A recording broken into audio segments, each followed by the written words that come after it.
اور ابھی آپ کو کراچی کے موسم کی تازہ ترین صورتحال سے آگاہ کریں۔ ملک کے مختلف شہروں میں کئی روز سے گرمی کی شدت برقرار ہے۔ درجہ حرارت بڑھنے سے شہریوں کو مشکلات کا سامنا ہے۔ ایسے میں محکمہ موسمیات کی جانب سے کراچی والوں کو بھی خبردار کر دیا گیا۔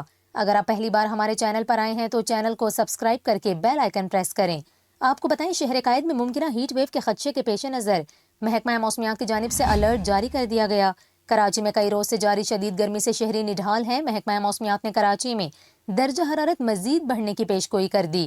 چیف میٹرولوجسٹ سردار سرفراز کا کہنا ہے کہ کراچی میں ہوا میں نمی کا تناسب 75% ہے اور مغرب سے 29 کلومیٹر فی گھنٹہ کی رفتار سے ہوائیں چل رہی ہیں۔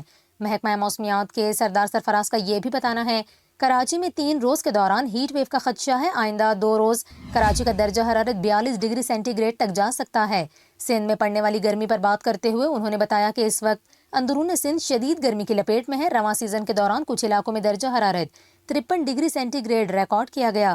محکمہ موسمیات کا یہ کہنا ہے کہ سندھ کے بعض اضلاع میں درجہ حرارت 50 ڈگری یا زائد رہنے کا امکان ہے۔ سکھر، نواب شاہ، موہن جودڑو، دادو، سبی میں پارہ 50 ڈگری یا اس سے بھی اوپر جا سکتا ہے۔